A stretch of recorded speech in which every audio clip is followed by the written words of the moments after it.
help you up there if you need some help. Well, careful. So the first thing I want to do is take their blood pressure. Who has their blood pressure cuff out? Yeah, come on up with your stethoscope. We're going to do everything we can while the patient is sitting before we have him lie down. So we need to get the blood pressure, and we need to indicate which arm and what position the client is in. He's sitting. So why don't we do here? Let me make a suggestion with your blood pressure cuff. Always keep the gauge attached, so you don't have to keep fooling with it.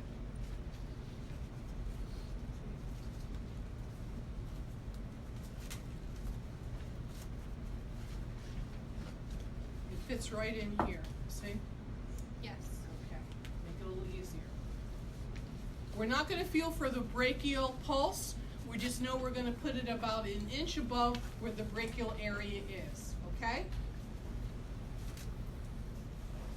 Make sure your client doesn't crisscross their legs, that their legs are relaxed, that their arm is down and relaxed, because if you take their blood pressure while their arm is up like this, it's going to make it more elevated. You want to be able to do this in a minute. If you're having problems, I want you to stay today and let me help you with your blood pressure, okay? The only ones taking a blood pressure is if you pick the system. So, do I have to feel for his radial pulse? Am I doing that first? No. Just do this part? Nope. Just relax here. You're going to put your diaphragm here. Make sure your valve is closed. Press in with your thumb here and your fingers around here. Wait. Can we confirm something? Yes. So we were taught to check for the radial pulse. And I'm telling you, if you do that, you'll be there all day. Okay, so we're not doing that on the No, husky. no. Okay. Even when you go out to clinical, if you do that, the head nurse is going to say, Yes. how come you only did one blood pressure and all the other staff have finished? Okay? So you don't do that. Okay. Yeah, that's what I was asking. Yep. So now how far up do we go? I would say if it's a person that told me during their health history that they have normal blood pressure, then I would go maybe to 150. Okay. If I know from their history that they say they have hypertension, I might go 160.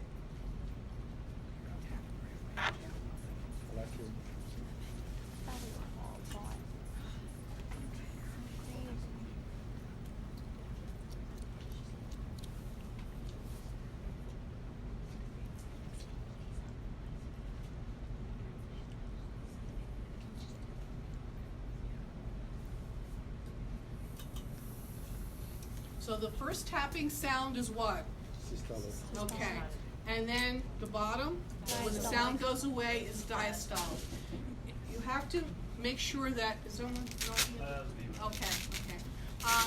That when you let go of the gauge, the control of the gauge, you do it slowly, but not so slow that it's because when it's inflated, it's uncomfortable for your client. Okay? So practice that. You did a good job. Thank you. All right, then also while I'm here, I can check both radial pulses. And when we're doing radial pulses, like any other pulse, we're going to use a subjective scale from 0 to +3 to measure what is called the amplitude or the force of the blood through the arteries, right? 0 means you don't feel anything. What's a +1? You should. What's a +1? Weak. Somebody who's going into shock, their pulse, you would subjectively probably say it's a +1. What's normal? 2. +2. And it's subjective. +3. Bounding. What would that be? Someone's late for class and they're running up the steps here and you take their pulse. Okay? So I'm going to get the amplitude and I'm also going to get the pattern. Regular or irregular. Okay? I don't have to get, I don't know if they're asking for the rate for the radial on that sheet. I can't remember. I think it's just the amplitude and the regularity. And I can check the radial pulse, again using the subjective scale from 0 to +3.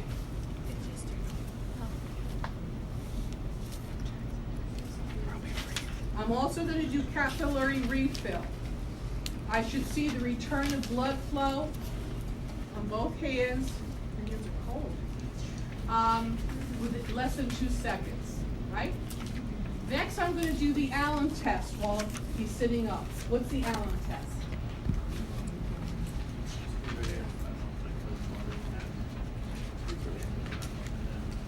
That makes sense. All right, let me explain. You're looking for the patency of the ulnar and radial artery, okay? People who have certain diseases like Raynaud's disease, people who smoke may have a problem with the blood return, okay? So I'm going to ask you to make a fist. Notice I'm using my thumb and I'm pressing both on the ulnar and the radial artery, okay, for a couple seconds. Now I'm going to release the radial. I'm going to ask him to open up his palm. And again, the blood should return within 2 seconds or less, okay? Make a fist again. And this time I'm going to release the ulnar side. And again, open up, okay? I'm going to do the same on the other side, okay? That's the patency of the radial and ulnar pulses. And I think that's on the second page of the QA. All right. Next, I'm going to check the carotids.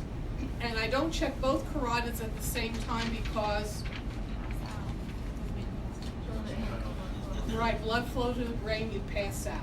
So I'll feel one at a time. And again, I want to get the amplitude from 0 to +3, whether it's a regular or irregular pattern. And then at one of the carotid pulses, I'm going to count the pulse rate for 30 seconds and multiply it by 2. So for carotid, I want to get the rate. Next, I want to check for brewing sounds. What are they? Sounds pretty good to have a brewing sound, doesn't it? It could. It indicates increased resistance to blood flow. People have coronary artery disease. They have a buildup of lipids. It constricts the carotid artery, so it causes more resistance to the blood flow, and it can produce a swishing sound, okay? So in order to do this, you have to use the bell of your stethoscope, and you have to ask the patient to hold their breath, or else you're going to hear breathing sounds that sound like brewing sounds. Okay, so you have to hold your breath a minute. Okay, breathe. And hold your breath. No brewing sounds. All right, now this time I'm going to help you to lay down. Put your head back here. Next, I'm going to check for internal jugular pulsations, and they should be present. Let me see, I didn't need a pen light for this. Oh, thank you. Or you could use the light from the otoscope. What you're going to do is ask your client to turn their head away from you, and you're going to look at where the clavicle is, and if you can't see, you can come up here, and the sternomastoid muscle intersects, and you should see pulsation. You see it? Then you have them do the same thing here. Look where your clavicle is, and the sternomastoid muscles.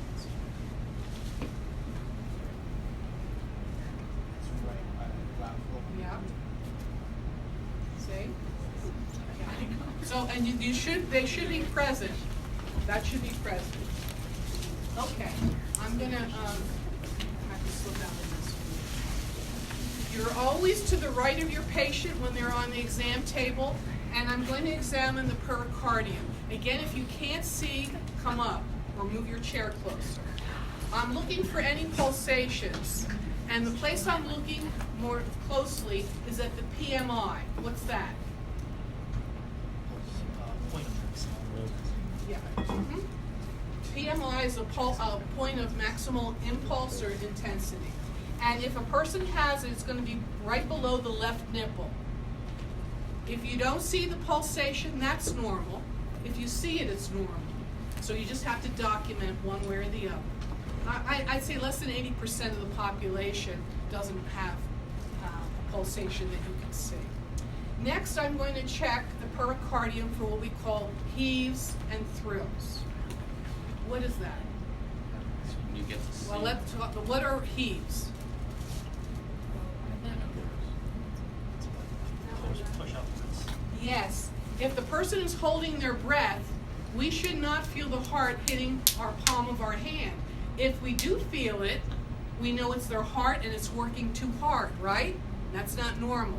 At the same time, we're going to feel for vibrations called thrills, which Jarvis describes as when you're have a cat and you're petting it and it's like they're purring. That's what it feels like. That's not normal either. That could mean that the heart has some fibrillation. So you're going to check both of them at the same time by having your client hold their breath and using the palm of your hand. Okay, you hold your breath.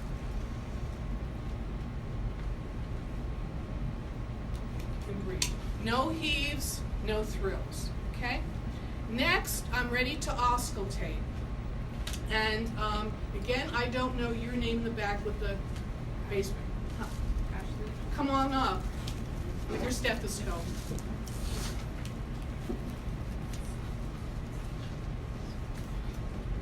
Okay, now this is the sternum right here. So you're going to listen first in this area. Now he has a lot of hair, and we're not going to use water to mat it down, but I often do that, or else you hear scratching against your diaphragm of your stethoscope, and you hear sounds that shouldn't be there. So you're going to listen here first. Here's the sternum. What is this area called? Very good. And what sound should we hear there? Yeah, you can hear S1 also, but S2 is going to be very loud here. That's the dub of lub-dub, right? That's when the ventricles are contracting, so it should be loud. So you listen right here. And you're going to tell your examiner, I'm listening in the aortic area. I'm listening for the dub of lub-dub. It's when the ventricles are contracting. You've got to tell the examiner that, or else they're not going to know what you're doing. Okay? Now, yeah. You just have to, and then across from it is what? Pulmonic. Right across from it is the pulmonic. And what sound should you hear there? Yeah. You can hear S1, but S2 sounds loudest there. And what? And we said that that's the ventricles contracting. Okay. We'll let someone else do it. Okay. Who else has a stethoscope? Miss Stockton. Okay. You told me your name when you first came in. I can't remember.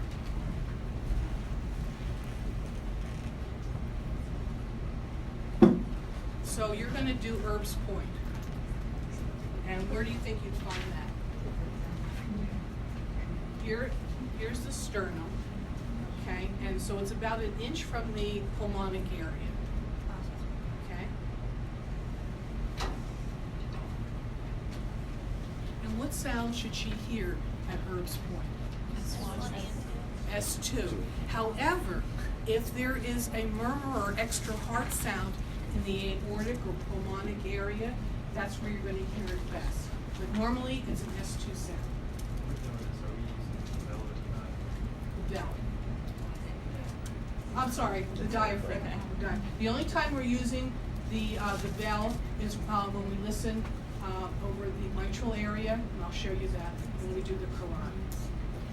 Okay, well, no, we're not done yet. So show me where the tricuspid is. Oh, think of remember, this is the sternum, and the xiphoid process is at the tip of the sternum. So the tricuspid will be right across from it. Yeah, and what would you hear there? S1. You can hear S2, but S1 is going to be loudest there, okay? And S1 is the lub of lub-dub. It's when the ventricles are filling with blood. Okay, go ahead and listen there.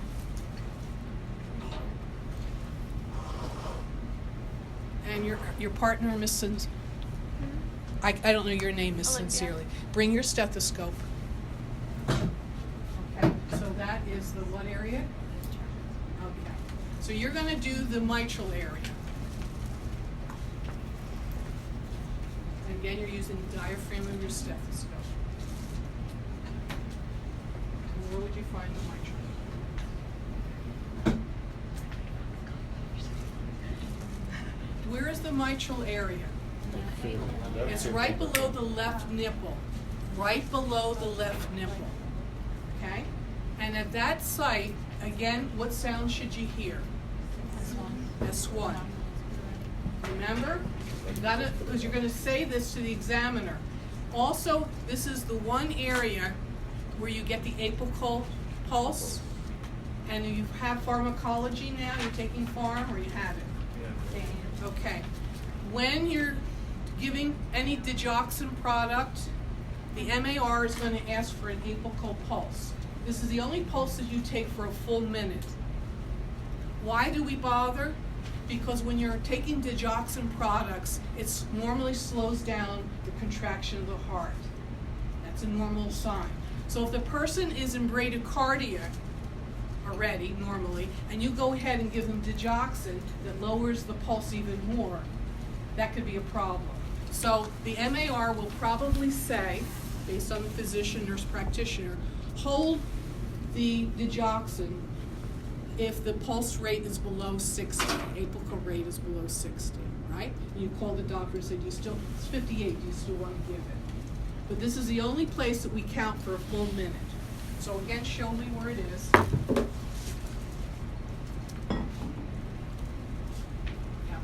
and you would count for a full minute. Okay, we're not going to do it. And then you're also going to get the amplitude, 0 to +3, and whether it's regular or irregular count. Now, while you're there, you're going to then switch to the bell of your stethoscope. And you're going to put it in the same spot, but now you're going to have your client turn a little bit to their left. You don't want them to fall off the exam table. Support them. Why do we want them to turn to their left? Because that puts the heart closer to the chest wall. So if they have any murmurs or extra heart sounds, it'll make it easier to hear. So you put it there and have them turn a little bit to see if there are any extra heart sounds. These, just a minute while I'm thinking. Extra heart sounds or murmurs are superimposed on the S1 and S2 sound. For example, an S3 is a very common sound that you might hear in pregnant women because they have more fluid in their body, patients who are anemic, patients with hyperthyroidism, patients who are in congestive heart failure. You might hear an S3. What does that sound like? It sounds like Kentucky, Kentucky, Kentucky, and it's superimposed on the lub-dub, lub-dub. Okay? Very common extra heart sound that you might hear. S4, unless you're working in an intensive care unit, I doubt that you will hear it on somebody walking around. That's due to what's called pulmonary hypertension. That's when the fluid is building up in the heart and it's backlogging now into the lungs. And so that's superimposed on the S1 and S2, and it sounds like Tennessee, Tennessee. It's the way I remember it, okay? So they shouldn't be there, but they might be superimposed, and you hear them best when you turn them slightly, okay? All right. Just relax, we're not finished. Okay, we're done here. Next, I go down to the femoral area, and I'm going to feel for the femoral pulse. I want to see if I can detect it, and again using the scale of 0 to +3. It's in the groin area. I use the pads of both hands to feel. Now, if I don't feel it, I'm not going to put a 0 with a line through it. That means it's not there. Instead, if I feel the legs are warm, then maybe it's my technique, and I'm going to say not palpable. Especially, I have trouble with the popliteal. Unless I have a Doppler, I usually can't feel it. I don't care how thin the person is. But I would show my examiner how to do it. I flex the knee. I want to get behind the patella using 3 fingers on each hand to see if I can feel it. Okay? And same on this side. Most of the time you won't be able to feel it, so you put non-palpable. Then as I come down further, the posterior tibial, I'm telling this to my examiner, is the inner portion of the ankle. I should be able to feel that. And again, I'm going to rate the amplitude, 0 to +3. Dorsalis pedis is going to be below the big toe on either side. The problem I think students have is they press down too hard and then they don't feel anything. So you want to have a good, okay. Then while I'm down here, I'm going to do the Homan's test. What is that? You would push the feet back to see if they have any tap. To see if they have any tapping, you push the feet back. Yes, we're checking for deep vein thrombosis. So you want to do this briskly. You press their toes towards their nose real quick, and then I look at their facial expression, but I also ask them if they feel any discomfort. Did I hurt you? No. Any discomfort in their ankle area. That's called the Homan sign. While I'm down here, I'm also going to check for edema over the lower ankles. And we use a scale from 0 to +4. +4 would be pitting edema. It means when you press your finger in, it leaves an indentation for a while. And sometimes women, we have a little bit of edema. So I press down, I look. Okay? I also want to check for temperature over the lower extremities. And so I use the dorsal surface of my hand because that's my most sensitive part. And I start here at the toes, which are probably a little cooler, and I can detect it as I get closer to your core body temperature. Okay? While I'm doing that, I'm also feeling for distribution of hair on the legs. Even ladies who shave, you can still detect the pattern of hair growth. Why is that important? Well, for people who have arterial insufficiency, oftentimes they have no hair on their legs, it's very shiny, and the skin is thin. So the next thing I want to do while you're still lying down is checking for arterial insufficiency, what I'm just talking about. So how am I going to do that? I'm going to ask you to raise your legs and place them on my arms here. Let me hold them up, and I want you to wiggle your toes to help drain the blood a little quicker. Okay. Now I'm going to sit you up. I'm going to help you up. You sit on the side of the here. And I'm going to look to see how quickly the color returns to the feet. It should be, again, no more than 15 seconds. And with some older people who have arterial insufficiency, you might see a rubber color develop in the legs. That's a mixture of blue and red together. That's not normal. One other thing when he was laying down I should have looked at is any discoloration of his legs that I could see. The last thing I want to do is check for varicosities.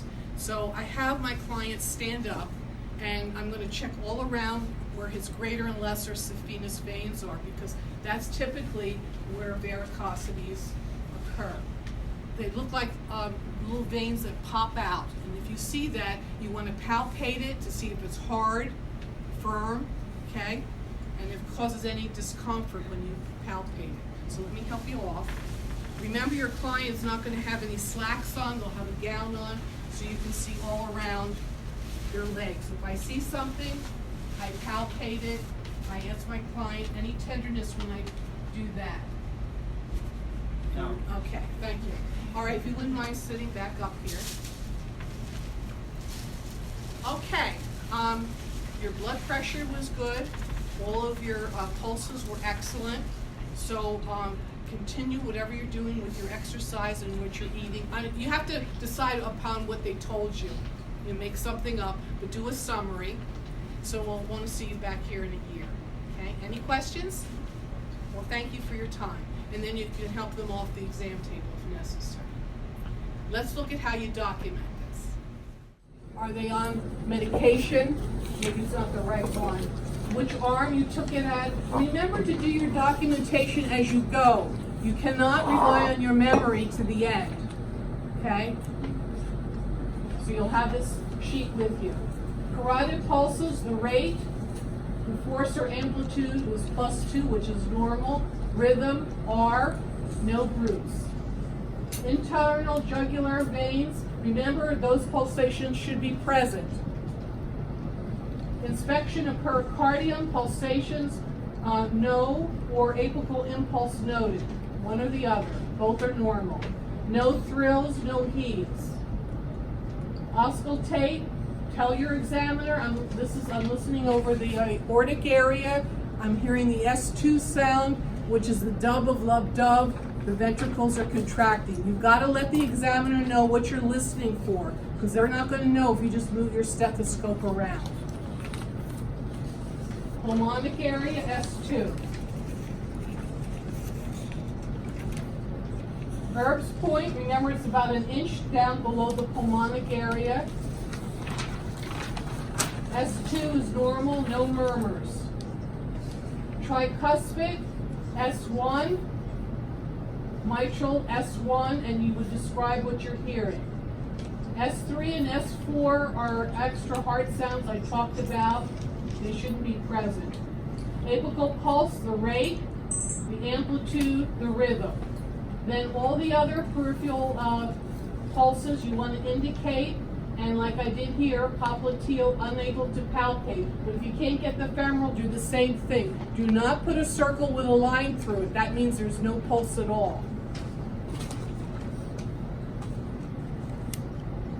Now here's where the Allen test is on this third page. Radial and ulnar arteries patent bilaterally. Capillary refill, less than 2 seconds. Skin color, consistent throughout. Toes cool to touch. Rest of legs warm. What's WNL? Within normal limits. Okay, hair distribution, I have that. Edema +1 right ankle as an example. Nothing on the left ankle. Homan sign negative. Arterial insufficiency, color return in less than 2 seconds. No varicosities. Notice that I skip things around. Do as much as you can while the client is sitting up. I know you're out of step with what the cueing sheet says, but you want to be organized, so you want to be familiar with what you're doing. You don't have to have a partner to do this. You could go home and go through the steps yourself, just verbally. That helps a lot. Any question about this system?